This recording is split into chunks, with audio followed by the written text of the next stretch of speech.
Recording number 155 Bhagavatam చదువుకుంటూ ఉన్నాము. ఇప్పుడు కొత్త పుస్తకం 5వ నెంబర్ పుస్తకం మొదలు పెడుతూ ఉన్నాము.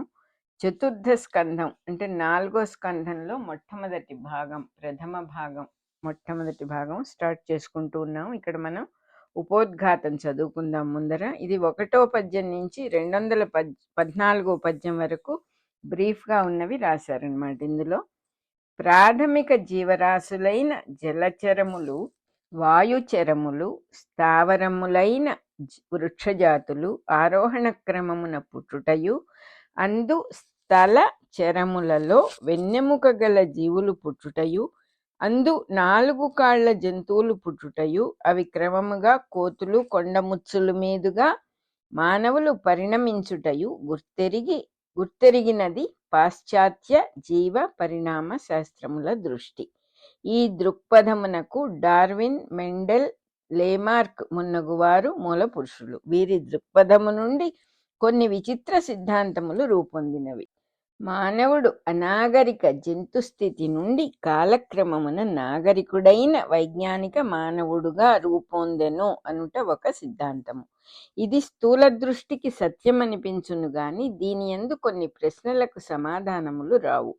అనాగరిక స్థితి నుండి నాగరిక స్థితికి మానవుడే పరిణామము చెందినచో ఆదిమ మానవునకు పరిణామము చెందగల విజ్ఞానం ఎక్కడిది అన్న సందేహము తీరదు. ఇది తీరవలెనన్నచో మానవుడు పరిణామము చెందనని నమ్ముట మాని ప్రకృతి పరిణామము చెందినది అని తెలియవలెను. దీనిని నమ్మవలెనన్నచో ప్రకృతిలో విజ్ఞానమంతయు అనాదిగా ఇమిడి ఉన్నదని నమ్మవలెను. దీనిని నమ్ముటకు తెల్లజాతుల మనస్సు అంగీకరింపదు కనుక నవీన శాస్త్రమున దీనికి ఎక్కువ స్థానము లేదు. కానీ ప్రకృతి యందు ఇమిడి ఉన్న విజ్ఞాన కోశమును నమ్మనిచో మరి ఒక ఉపపత్తి లేదు కనుక నమ్మక గతి లేదు. ప్రాచీన జీవ పరిణామ సిద్ధాంతము వారు దీనిని నమ్మిరి కనుకనే వారి ఉపనిషత్తులలో రంధ్రములు లేవు. మానవుడొక పనిని ఎట్లు సాధించుచున్నాడు అన్నచో తెలివితేటల వలన అని సమాధానము చెప్పవచ్చును. కానీ రసాయన శాస్త్ర విజ్ఞానము లేని మానవుడు ప్రాణవాయువునే పీల్చి బొగ్గు పులుసు వాయువునే ఎడవగలుగుట ఎట్లు జరుగుచున్నది అని ప్రశ్నించినచో మానవునిలో పనిచేయుచున్న ప్రకృతి యందు ఇమిడి ఉన్న విజ్ఞాన కోశమే అని అంగీకరింపక తప్పదు. దీనిని అంగీకరించిన వారికి ఈ ప్రకృతిలోని విజ్ఞాన కోశమే వేదము. మిగిలిన వారికి వేదము ఒక గ్రంథము. దర్శించిన వారికి వేదము శాశ్వత ధర్మముల పుటలతో కూడిన ప్రకృతి అనబడు విజ్ఞాన గ్రంథము. దానిని చదువుటకు మానవుడే అక్కరలేదు. ప్రకృతి శక్తులు వానిని నడిపించుచున్న ప్రజ్ఞలును నిత్యము చదువుచున్నవి. ఈ ప్రజ్ఞలును శక్తులను దేవతలుగా వారి భార్యలుగా దర్శింపబడినవి. వారి చేతనే సౌర కుటుంబములు నిర్మాణమగుటయు, భూగోళము నిర్మాణమగుటయు, దానిపై అణుమయములైన పృథివీ జల వాయు తత్వములు నిర్మాణమగుటయు, వానికి మూల ద్రవ్యముగా ఆకాశము అనబడు ప్రకృతి వినియోగపడుచు ఆది గ్రంథముగా ప్రకాశించుటయు గమనింపదగును. ఈ దేవతల విజ్ఞానము కారణముగానే పైన చెప్పిన జలచరములు మున్నగు జంతువులను మానవులను పరిణమించుట జరిగినది. దీనిని బట్టి ఆదిమ మానవునకు ముందు అనాగరిక జంతుజాలము కాక సర్వజ్ఞులైన దేవతలు పరమగురువులుగా నిలబడి మానవుని విజ్ఞాన సర్వస్వమును ఉపదేశ రూపముగా ప్రసాదించుచున్నారని తెలియను. ఈ సిద్ధాంతమును అనుసరించి మానవ సృష్టి అనాగరిక జాతులతో కాక పరమ గురువులతో ప్రారంభమైనది అని తెలియచున్నది. సృష్టింపబడిన మానవునకు లోపల వెలుపల ఈ గురువులే పనిచేయుచున్నారు. మానవ శరీర తత్వము ఈ గురువులకు ఒక నివాస సౌధము వంటిది. అంతర్యామి ప్రజ్ఞయందు దేవతాగణములు నిద్ర నుండి మేల్కొనినట్లు పుట్టి ఈ జీవుల రూపములను కల్పించుచున్నారు. దీనిని శాస్త్రీయముగా పరిశీలింపగా అంతర్యామి మొదట 2 విధములుగా ఉన్నట్లు తెలియను. జీవరాశులలో అంతర్యామి, జీవరాశులు లయమైన వెనుక గల అంతర్యామి. అందు మొదటివాడు మనకు లోపల వెలుపల ఉండును. రెండవ వానికి లోపల వెలుపల అను భేదము లేదు. ఈ మొదటివాడు విష్ణువనియు రెండవ వాడు శివుడనియు పేర్కొనబడినది. సృష్టి జరుగుటకు పనిచేయుచున్న వేరగు ప్రజ్ఞ చతుర్ముఖ బ్రహ్మ అనబడెను. అతని సృష్టి సూక్ష్మము నుండి స్థూల లోకముల లోనికి దిగివచ్చుచు ప్రజాపతులను మనువును శతరూపను కల్పించినది. మనువు నుండి దిగివచ్చిన మానవులకు ప్రజాపతులలో ఒకడగు దక్షుడు అహంకార దేవతగా ఎన్నుకొనబడెను. వెంటనే ప్రసూతి అనబడు దేవత అతనికి భార్య అయి స్త్రీ పురుష భేదమేర్పడి జీవులు ప్రసవింపబడిరి.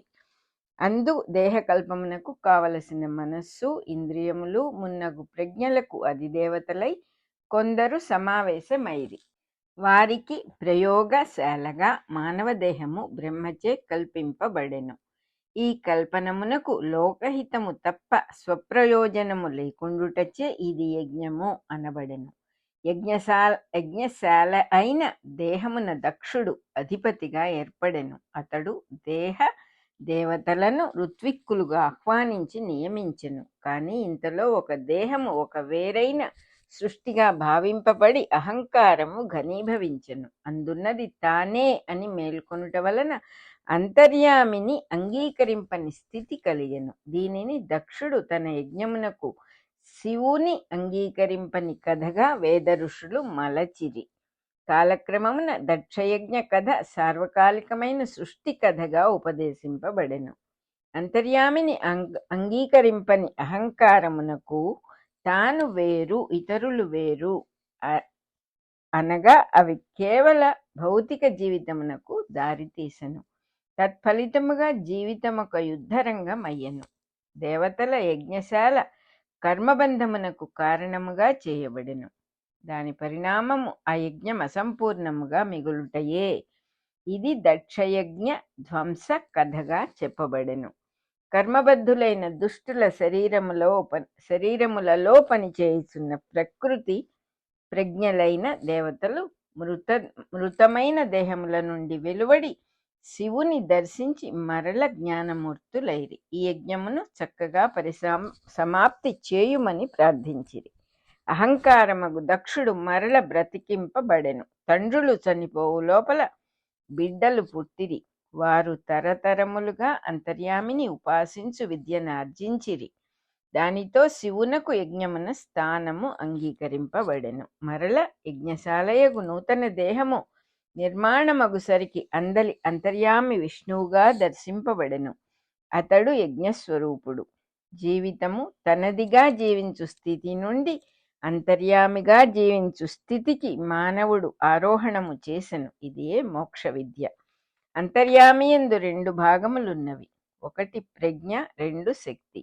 అందు సృష్టికి కావలసినది శక్తి. ఆమె సతీదేవిగా ఈ జీవుల పుట్టినిల్లైన దేహమునకు దిగివచ్చు విధానము వర్ణింపబడినది. అహంకార జీవులు ఒకరినొకరు నిందించుకొని అవమానించుకొనుచుండగా ఆ నిందలు అవమానములు వారిలోని శక్తియగు సతీదేవికే తగిలెను. ఆమె కర్మబద్ధమైన జీవదేహమును విడువవలసి వచ్చినది.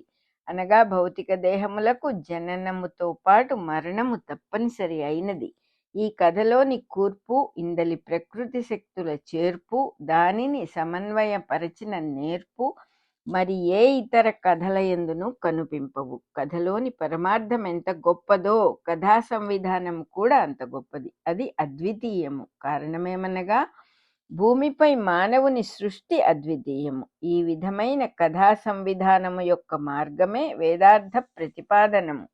ఇందు పదముల వాచ్యార్థములు, లక్షణార్థములు, వ్యంగ్యార్థములు ఏకత్వము చెంది పరమార్థముగా దర్శనమిచ్చినవి. అదియే వేదార్థము. ఈ కథను వ్యాఖ్యానించుట అనగా భూమిపై నరసృష్టిని వ్యాఖ్యానించుట. భాగవత గ్రంథమున గల రహస్యార్థములన్నిటిలో దక్షయజ్ఞము పరమావధి అని అంగీకరింపక తప్పదు.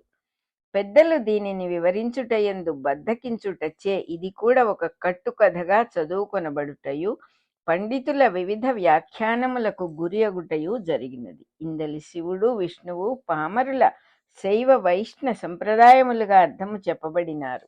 వారు అంతర్యాములుగా కాక దేవతాస్వరూపములుగా మాత్రమే అర్థము చేసుకొనిరి. దానితో కేవల హేతువాద పరిమిత దృష్టి కల నవీనుల దృష్టిలో ఇది ఒక కల్పితమైన కథ అయినది. వేదమననేమో తెలియకున్నను వెర్యభిమానము చూపు ఆర్య సమాజము వారి వంటి వారికి ఇది వేదము కన్నా వేరైన మానవ కల్పిత కథగా గోచరించినది. వేదము గ్రంథమందలిది కాదనియు సృష్టిలోని అంతర్యామి అనియు దర్శించిన వారికి దక్షయజ్ఞ కథ సర్వవేద సమన్వయ స్వరూపము. దీనికి రచింపబడిన రహస్యార్థ ప్రకాశమును పూర్వాపర సందర్భ సహితముగా గమనించుకొని ఇందలి సమగ్రమూర్తి వైభవమును దర్శించి సహృదయులు ఆనందించి అందు తమ స్థానమును గుర్తించి కృతకృత్యులగుదురుగాక. శ్రీకాకుళం, 18 ఏప్రిల్ 1981. ఎక్కిరాల కృష్ణమాచార్య అని మాస్టర్ గారే స్వయంగా సంతకం పెట్టారు. ఇది ఉపోద్ఘాతం నెంబర్ 1 అయిపోయింది. ఉపోద్ఘాతం నెంబర్ 2 ఉంది. అదేంటంటే 216 పద్యం నుంచి 503 పద్యం దాకా రెండో ఉపోద్ఘాతం ఉంది. ఇంట్రడక్షన్ మళ్ళీ చదువుకుందాం.